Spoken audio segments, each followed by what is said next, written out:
Morning once again, and welcome to the UU Fellowship of Beaufort multi-platform worship service on Sunday, October 23rd, 2022. I'm the Reverend Lori Hlaban. It is my privilege to serve here as your settled minister, and we're glad that you're here this morning, whether you're here in person or joining us on Zoom. Welcome to everyone, old friends and new, young and old. You are all an essential part of our service today. Whether today is your first or your 1000th Sunday with us, we are stronger because you are with us. We are one people of many beliefs, many origins, sexualities, ages, and genders. We are all growing, all learning, and all loved. Just as you are welcome here. Remember, here at UUFB, we celebrate the free and responsible search for truth and meaning. With open minds and hearts, we work together to create the beloved community of justice, compassion, and peace. So, our opening words this morning. You whose hearts are broken, come in.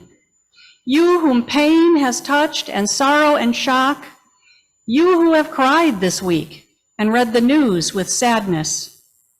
You whom loss has shadowed. You who grieve.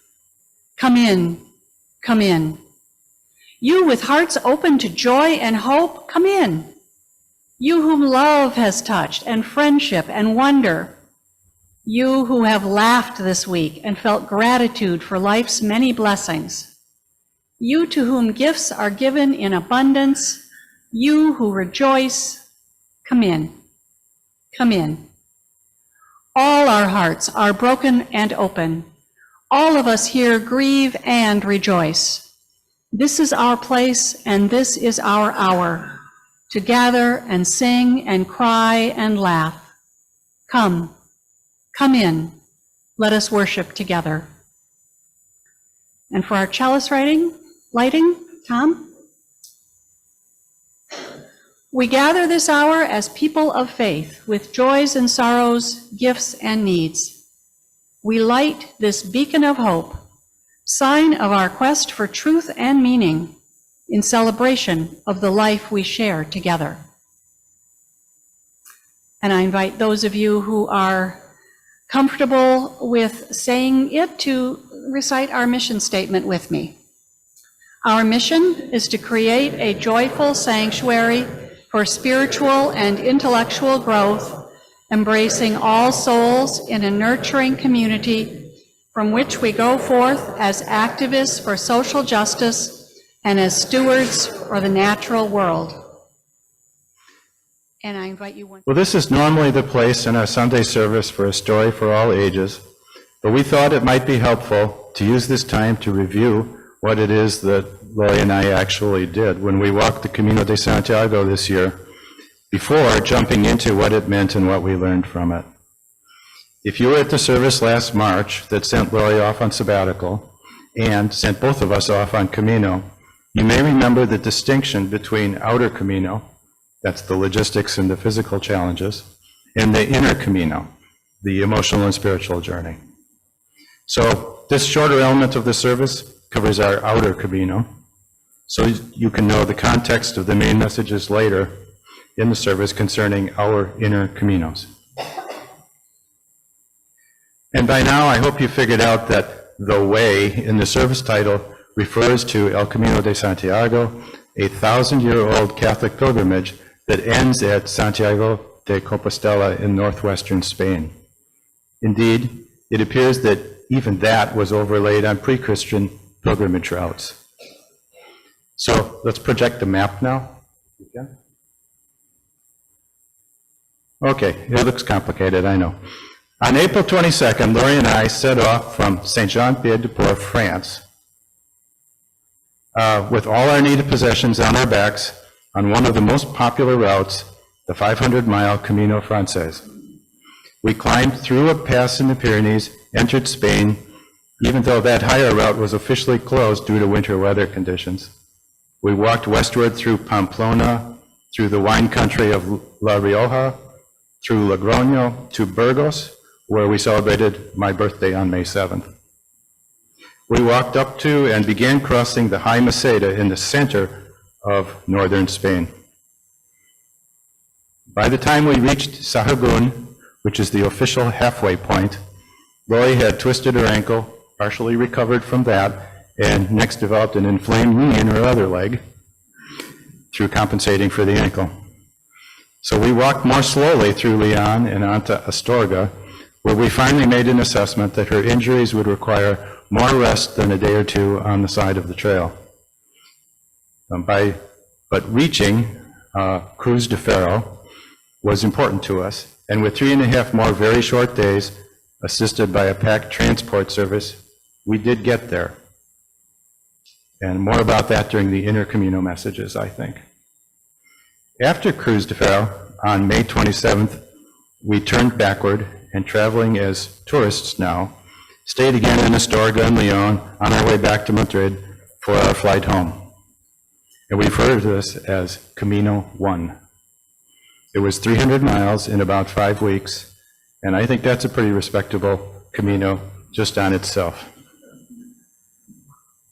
By the time a return trip was possible, Lori's sabbatical was ending, so I settled alone on Camino 2 as a solo hiker. On August 29th, I restarted at Sahagún and overlapped some of our route from Camino 1. I continued through Leon, Astorga, Ponferrada, Sarriá, reaching Santiago de Compostela on September 11th, and I guess you may have even seen a video of me from there that day. After attending a pilgrim's mass at the cathedral and receiving my Compostela, I resumed walking along an additional route. I followed the Camino Finisterra that continues to the Atlantic coast at Fistra and Muxía, where I finished on September 18th. All told, Camino 2 was another 300 miles in about 3 weeks. So there's a lot I could say about the logistics and the physical challenges and foods to eat and sights to see on a journey like that, but that would be a travelogue. For purposes of a Sunday service, the inner Camino is of more importance. So if you have questions about the outer Camino, feel free to ask either of us outside the service.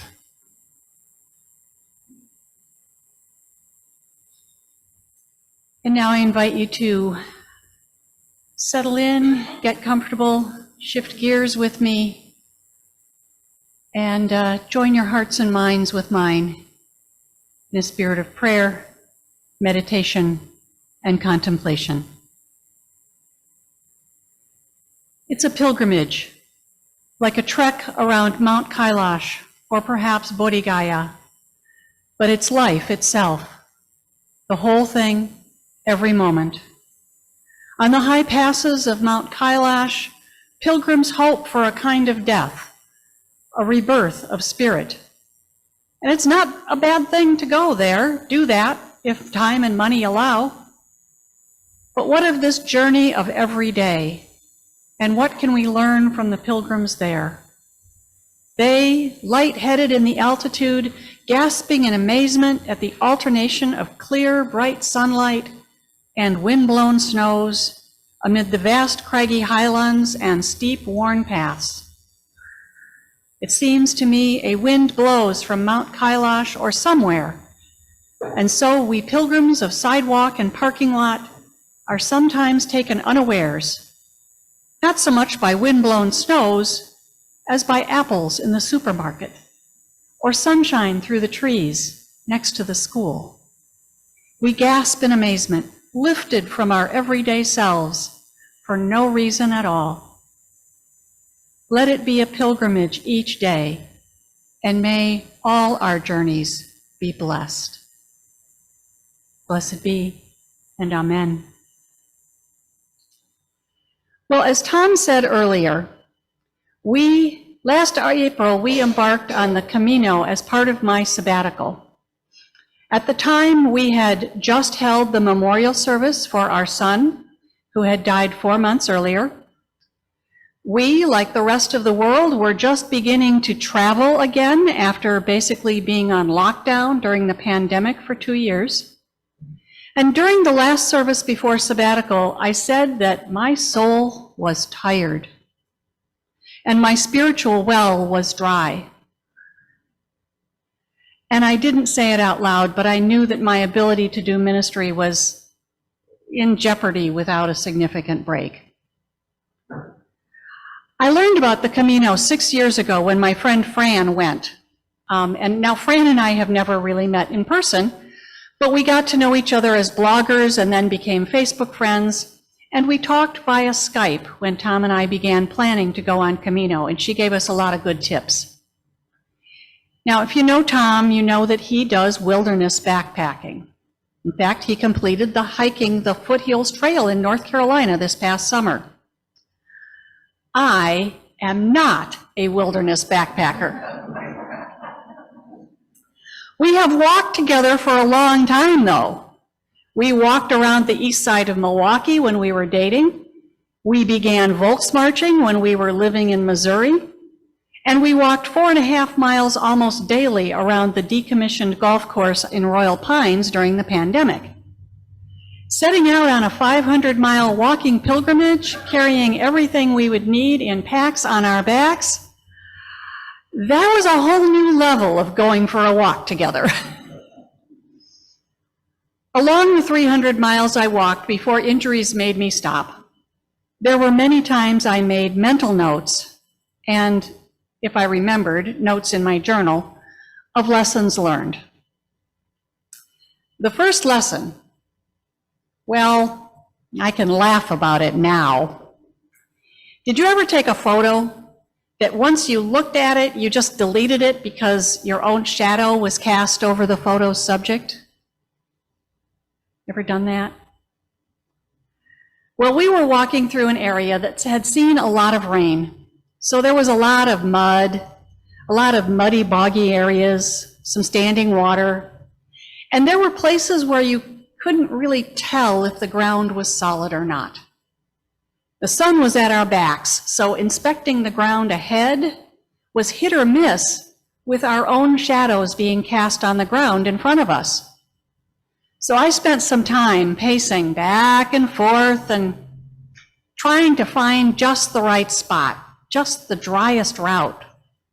I finally chose a spot, took a step forward, and my foot plunged into water over my ankle. Water in the boots. My shadow had obscured the water lurking under the tall grasses. And Tom remembers I was squishing with water with every step the rest of the day. Now, at the time, I articulated the lesson as your shadow can get in your way. Your shadow can get in your way.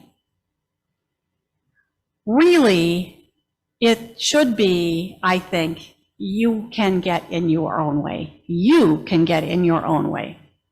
Because our shadow is part of ourselves. We all have what psychologists, particularly Carl Jung, referred to as a shadow self. Those emotions, traits, thoughts, and other aspects of ourselves that we find difficult to accept. For example, a good parent might find it difficult to accept that their frustration with or anger at their child. Ironically, it's better to accept that frustration and acknowledge that this is not the whole of one's relationship with that child. It's helpful to realize that emotions and thoughts are fleeting, traits and other aspects can be modified or adjusted, because refusing to acknowledge the difficult things can get in the way of living a full life and of connecting with others deeply. This wasn't something I'd ever given much thought to, and it's really an ongoing process to dig into your own personality, to unearth the aspects that need to be brought into consciousness and accepted. It's really the work that most of us, some of us, might engage in with good therapists or spiritual directors. For me, it's been helpful to ask myself, am I getting in my way with this, whatever is coming to mind at the moment? So that was our first lesson, my first lesson. My second lesson, we each have to carry our own pack. Now, literally, one can carry another pack, but one can't carry one's own pack and the pack of someone else comfortably. But this is also not a literal lesson. While backpackers say we each pack our own fears. You know, if someone is worried about and afraid of blisters, you can look in their pack and you can find tape and ointments and needles and moleskin and Compeed and all kinds of other things that they consider necessary for blister prevention and or treatment. But beyond the material things on the Camino, we look at the metaphor of life. There's a piece from the Christian scriptures that puts a slightly different spin on this. In Galatians, there are 2 verses that read, "Each person should test their own work and be happy with doing a good job and not compare themselves with others. Each person will have to carry their own load." Sounds a lot like you have to carry your own pack. Now, what I think this is really saying is that we need to look at what we do, who we are, and so forth, without comparing ourselves with others, and without accepting others' judgments of us. We each have our own fears and worries and concerns and so forth, and while we might share them with others, ultimately we each deal with our own stuff, with our own baggage, our own pack. And really, that's enough. There's no need to bear anyone else's burdens but our own. Finally, and I think this is the most important lesson for me, grace is everywhere. Or as they say on the Camino will provide. The thing is, you have to be aware and able to notice the grace. I started noticing flowers over and over along the way. And my phone is full of photos of flowers, bright red poppies and yellow flowers that I never did learn the name of, and all kinds of flowers. Now, in The Color Purple by Alice Walker, the character Shug says at one point, "I think it pisses God off if you walk by the color purple in a field somewhere and don't notice it. People think pleasing God is all God cares about, but any fool living in the world can see it's always trying to please us back." Friends, slide, Nick, purple flowers were everywhere.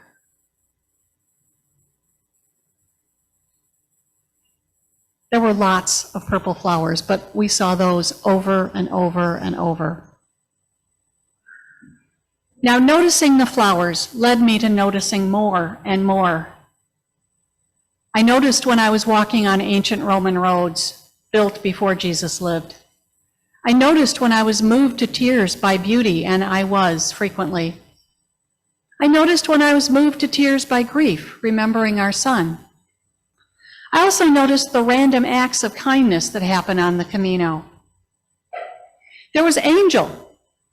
Angel parks his van in the middle of a forested stretch, and he sets up tables full of fruit and snacks and coffee and bottles of water, and he plays really loud 1950s jazz. And he greets the peregrinos, the pilgrims, and offers all of the goodies on his tables for donativo. Donativo is whatever you want to give him. If you've got some coins in your pocket you want to get rid of, he'll take the coins. If you don't have anything, he will still send you on your way with a buen camino and a smile. There was another spot like that called Garden of the Gods, with tables full of food, but also benches and couches to rest on, and a kind host named David. There are even a few albergues, which are the pilgrim hostels, that operate on a donativo basis. Donativo. Grace, unearned and offered freely, was abundant on the Camino. This noticing, this mindfulness reminded me that we are all connected. Angel and David and all of the peregrinos who wished us buen camino as they passed, the nuns had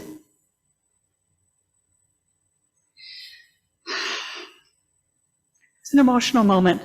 the nuns in Carrion de los Condes who sang and blessed us, the hospitalero who brought us ice for my knee and offered to just cut off my leg if that would make it easier, and arranged for a taxi to Sahagún, the friends we made who were all bringing their own literal and figurative loads to the Camino, all reminded me of our interconnectedness and reminded me that at the base it was a religious, not just spiritual pilgrimage for me, because religion means to reconnect. Religio. Legio is connect. I don't pretend to understand the abundant grace of the holy. I do know that we, you and I and everyone else, we're all connected and we all have the potential of being agents of grace for one another. Tom? Well, inner caminos are personal, and I have my own inner camino. Tourist travel, no matter how exotic the location, usually involves hotels, restaurants, sightseeing, and at night tourists can retreat to comfortable rooms where they can speak and read in their own language, catch up on their online connected lives, and take comfort in familiar habits. But what if you have no comfortable enclosure, but rather sleep in a single room with bunk beds full of people from all over the place, sharing communal meals and one common bathroom? What if getting breakfast involves packing up and walking a couple of miles in search of a bar where the owner will probably not speak your language? What if you are forced to conform to the outdoor natural world, sunrises, sunsets, rain, snow, and whatever? Well, unlike a tour of the land of the Camino, a pilgrimage on the way is an immersive experience, and it can produce lasting transformative awareness of your connectedness to the interdependent web of all existence. Does that sound familiar? It should. It's the seventh principle. Lessons are the gift of the Camino, and they vary from one peregrino to another, even between Lori and me, even within myself from one time to another. Today, I'll tell you some stories from my two Caminos and talk about what they meant to me. And it's not comprehensive or even carefully prioritized. So, Tom's lesson number one. I grew up Catholic, being taught by nuns at a Catholic grade school, attending Mass 6 days a week, even though I diverged theologically pretty early and eventually became a Unitarian Universalist with an orientation that I would best describe as religious naturalism. I do still identify as being of Catholic heritage. On one level, the Camino de Santiago is doctrinally a pilgrimage of the Catholic faith. And here's my holy year, Compostela. There, once every 7 years is a holy year, when St. James Day falls on a Sunday. And those years, you get an official church indulgence, and I have one. La-di-da. An indulgence is defined as a way to reduce the amount of punishment that one has to undergo for one's sins. And these days, they have to be earned and not bought, like you might think of historically. My own understanding of an indulgence is a little different. I don't see it as a quid pro quo deal for the forgiveness of a sin, but as a confirmation of my intention to live a better life. Now, if you think about that, you might see that it is kind of a positive spin on the same idea, right? Like forgiveness of sin, live a better life, right? There's a connection there, and that's the one that I make. So on Camino 1, I considered that intention in my own personal adaptation of the traditional pilgrim's prayer at Cruz de Ferro. If you remember in the movie, this is where you put a stone. On Camino 2, it was further clarified for me by a Benedictine monk at the Samos Monastery who tied this bracelet on me. It reads, some of the traits that define the character of a peregrino: sacrifice, faith, challenge, brotherhood, learning, forgiveness. There's nothing there that I don't aspire to. I might add a few more. In fact, one of the reasons I choose to be a part of the Unitarian Universalist community is because it helps me live as a better person. I was able to sincerely participate in all the Catholic practices except the sacrament of communion on my own terms. Here's a very short video of the swinging of the famous Beaufort at my Pilgrim's Mass at the Cathedral in Santiago de Compostela.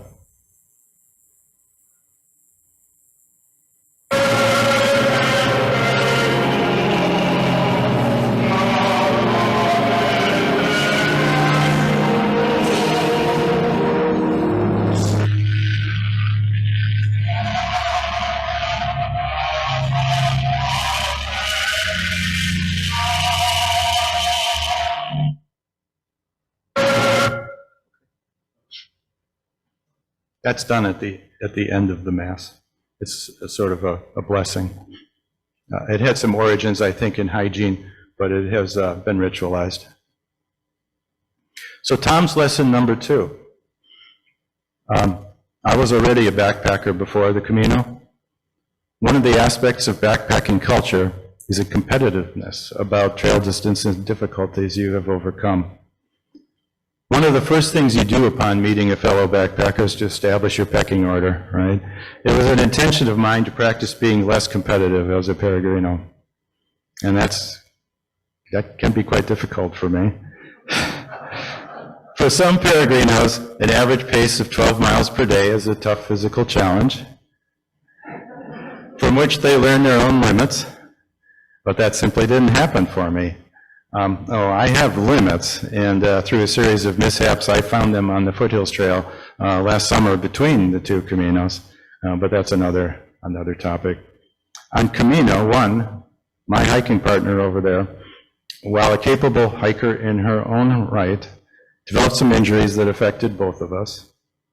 But before that happened, I had a lesson while approaching Hontanas, a little village of about 50 people, on the Meseta. And the Meseta, if you can picture it, has long rolling plains with no trees. So we were able to see the occasional car across the horizon from one side to the other. After some time, one of those vehicles resolved itself to be a tour bus.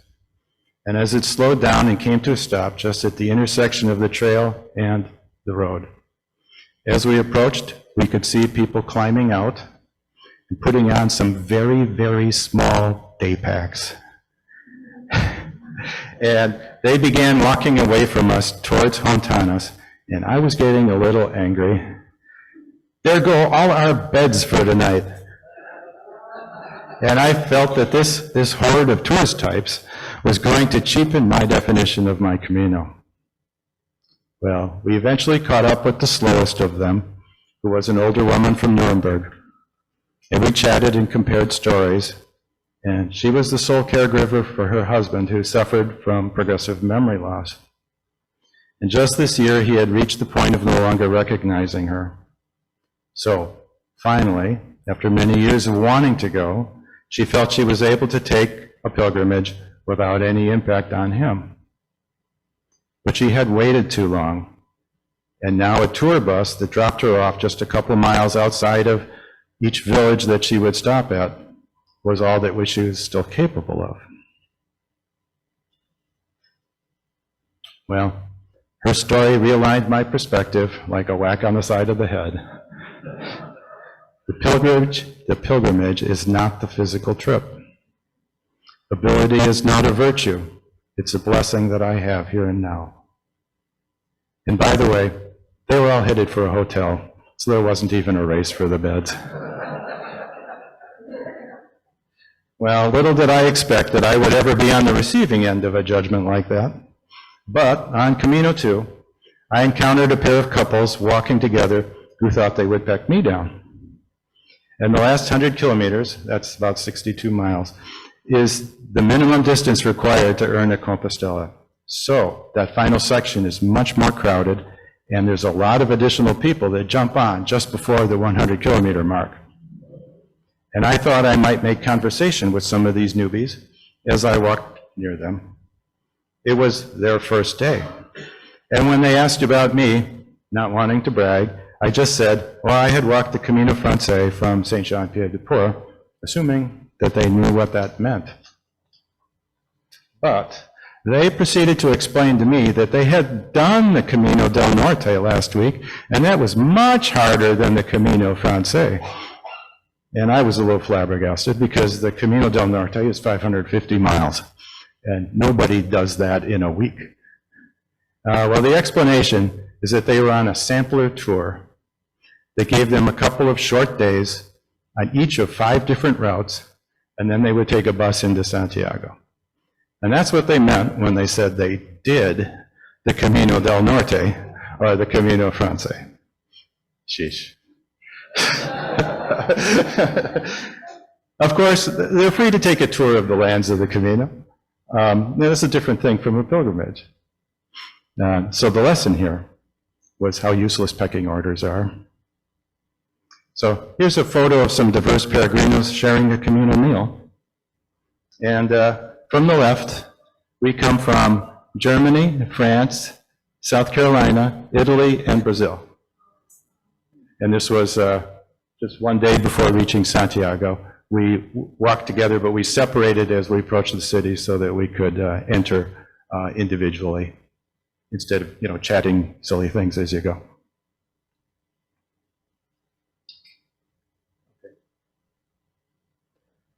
So, Tom's lesson number 3. You all know that our 31-year-old son, TJ, passed away last December.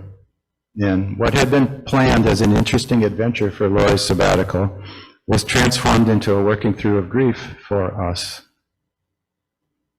Walking together, sometimes our conversation would be of memories of TJ. At those times, we might put a stone on top of one of the concrete mileposts along the way to symbolically set the memory down. Sometimes, while walking together silently, one of us would have such a memory, put a stone up even before sharing out loud. I didn't even know how many times we did that over the 5 weeks, but it works. Another Camino tradition is to carry a stone from your home to leave at Cruz de Ferro. After 800 years, there's now quite a mound there, and truthfully, a truck occasionally takes a load away in order to keep it from becoming too big.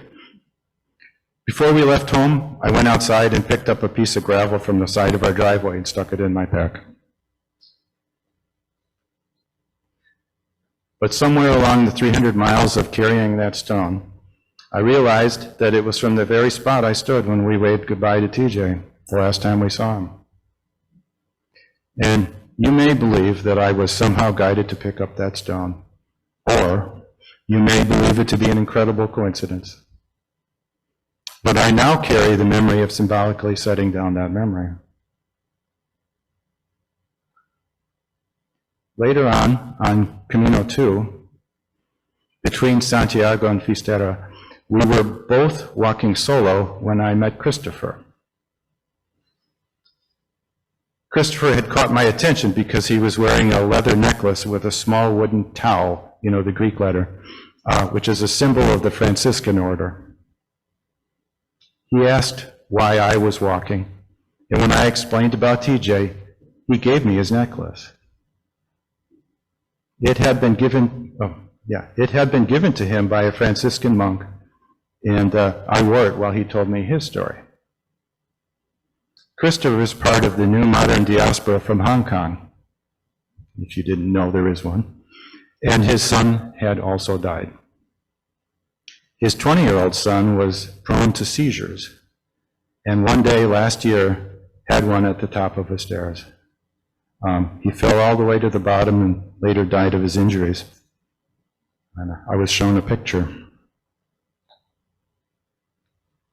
And then Christopher told me about his prior conversation with his wife, when he told her that it was too hard, that he couldn't go on being the father. and it was the very next day that his son died.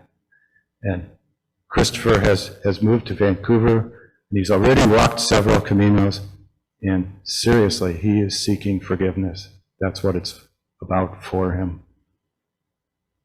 After some time, I told him that I understood part of how he felt, and of course I also have regrets, but that he is obviously still working on it, and he could use that towel more than I. So I gave it back to him. And afterwards, I realized that my burden is not as heavy as others.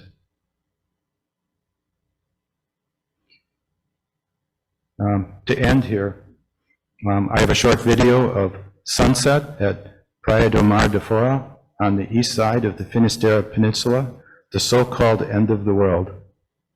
Traditionally, at the conclusion of their Caminos, peregrinos would burn their stinking clothes there, but no one was doing that evening when I was there.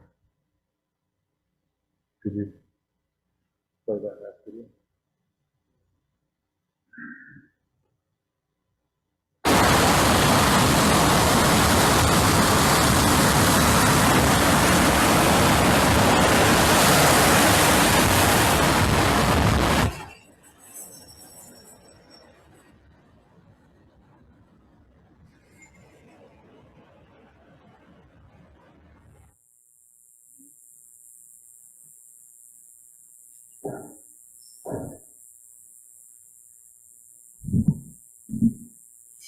It's said that when one returns from Camino is when the real Camino begins, as events and insights are remembered and applied to one's life going forward from pilgrimage.